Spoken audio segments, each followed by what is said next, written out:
Selamat malam pemirsa, kembali lagi di acara kita Dokter Virus bersama saya Tuan Henderson sebagai host. Hari ini kami akan membahas tentang virus rabies. Pada malam hari ini kami sudah ditemani oleh bintang tamu kami dari pakar virologi, yaitu Bapak Cliff Archie Richard dan juga Dr. Jonathan Sungkatanubrata. Seperti yang sudah kita ketahui belakangan ini, ada banyak sekali korban yang meninggal oleh karena virus rabies. Namun masih banyak sekali orang yang belum mengetahui apa itu sebenarnya virus rabies. Jadi sebenarnya apa itu virus rabies? Oke, jadi virus rabies virus adalah suatu virus yang menyebar ke manusia melewati air liur hewan yang terinfeksi. Virus rabies ini terdiri atas dua jenis, yaitu rabies encephalitis dan paralitis. Rabies encephalitis dapat menyebarkan pengidapnya, hiperaktif dan hidrofobia, sedangkan rabies paralitis menyebabkan kelumpuhan. Baik, terima kasih atas infonya. Mungkin masih banyak yang penasaran bagaimana bentuk asli dari virus rabies tersebut. Karena kita tidak dapat melihatnya dengan mata telanjang dan harus dilihat dari mikroskop, mungkin Bapak Cliff Archie bisa membantu menjelaskan bagaimana penampakan dari virus rabies tersebut dan juga struktur dari virus itu sendiri. Baik, bentuk virus rabies ini seperti gambar ini. Nah, bentuk ini mempunyai silinder dan biasanya warnanya oranye. Virus rabies ini berbentuk silinder dan merupakan spesies tipe genus Lyssavirus di dalam famili Rhabdoviridae. Virus ini memiliki selubung dan genom RNA beruntai tunggal dan dengan sifat RNP negatif. Seperti Rhabdoviridae lainnya, virus rabies dapat menulari berbagai macam spesies. Bagaimana dengan tingkat kematian yang cukup tinggi, yakni 100 hingga 150 kematian per tahunnya dengan persentase hampir 100% kemungkinan meninggal disebabkan oleh virus rabies. Apa tanggapan Anda dalam hal tersebut? Ya, oke. Virus rabies ini menyerang susunan saraf pusat dan mengakibatkan kerusakan pada otak. Virus rabies yang sudah mencapai otak berkembang dengan pesat sehingga menyebabkan peradangan pada otak. Virus rabies ini juga dapat mereplikasikan diri atau memperbanyak diri dengan diawali proses infeksi melalui pengikatan virus pada reseptor spesifik, yakni nicotinic acetylcholine pada permukaan membran sel hospes. Reseptor tersebut merupakan reseptor esensial untuk virus rabies menuju sel target, yaitu neuron. Terima kasih atas informasinya. Sekian beberapa informasi yang dapat saya sampaikan tentang virus rabies pada malam ini. Maka dari itu, sekarang sesi Q&A pada malam ini telah dibuka.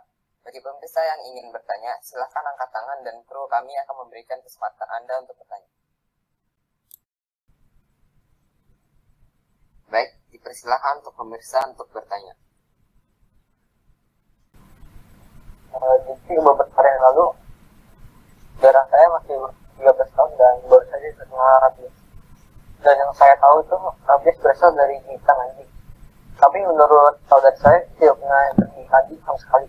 Dan bagaimana itu bisa terjadi? Dan juga menurut ceritanya, dia hanya memelihara seekor kucing dan tiba-tiba dia mulai sakit kepala, kemudian lemas dan sering terkena demam. Yaitu gejala dari rabies. Baik, terima kasih atas pertanyaannya. Apakah pertanyaannya sudah jelas atau perlu diulang? Terima kasih. Nggak usah, sudah jelas. Jadi menurut data dari World Health Organization atau biasa dikenal WHO, menyatakan bahwa 40% orang yang tergigit oleh hewan terinfeksi rabies adalah anak-anak di bawah usia 15 tahun. Virus rabies ini terdapat pada air liur hewan yang mengalami penyakit rabies. Penularannya bukan melalui kulit, tapi biasanya virus rabies tidak masuk melalui kulit yang sehat. Manusia dapat tertular dari virus rabies ketika luka yang ada pada tubuh mengalami kontak langsung dengan air liur hewan yang alami rabies. Nyatanya, penyakit rabies dapat ditularkan oleh hewan lain seperti kucing, kera, musang, dan bahkan kelinci. Jadi kemungkinan besar ada luka yang kena air liur kucing ada sehingga menjadi virus rabies. Apakah penanya sudah puas dengan jawabannya?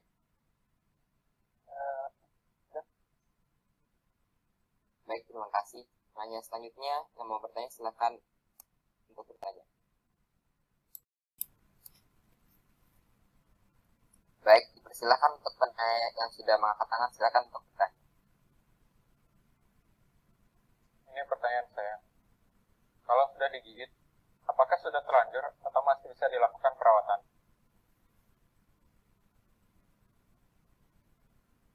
Apa pertanyaannya sudah jelas atau perlu diulang lagi? Oh ya, oke, pertanyaan sudah jelas. Sesuai dengan hasil riset, maka gejala rabies biasanya muncul sekitar 4-12 minggu setelah pasien tergigit hewan yang terinfeksi. Sebelum gejala muncul, jika diduga terkena rabies, yang dapat dilakukan adalah untuk mendapatkan suntikan rabies atau vaksin secara berturut-turut. Saya masih penasaran nih, virus rabies ini sudah ada sejak berapa tahun yang lalu ya? Apakah sudah lama atau masih baru?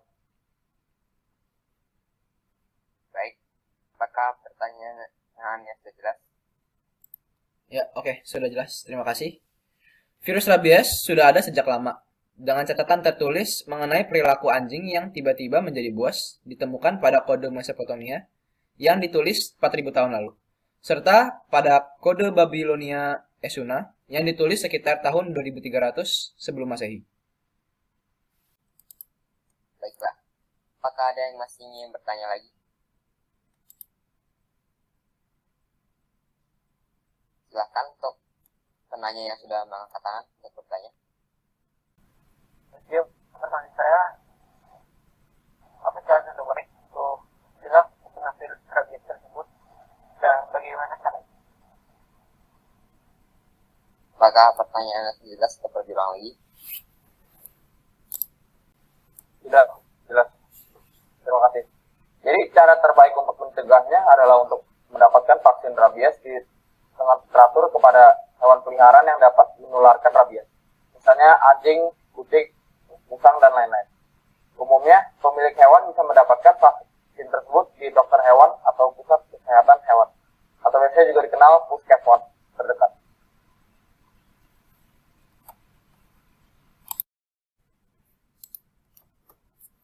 Apakah masih ada pertanyaan yang lain lagi? Baik, jika sudah tidak ada lagi, saya akan mengakhiri sesi talk show ini dengan sedikit rangkuman. Rabies merupakan suatu virus dari hewan yang dapat menyebar ke tubuh manusia melalui luka yang terbuka dengan bentuk silinder dan menyerang pada bagian sistem syaraf sehingga dapat mengakibatkan kerusakan pada otak yang fatal. Namun rabies sendiri dapat dicegah dengan vaksin pada hewan peliharaan dan sekitar. Sekian informasi yang dapat kami sampaikan pada talk show kali ini. Terima kasih dan sampai jumpa lagi pada talk show berikutnya.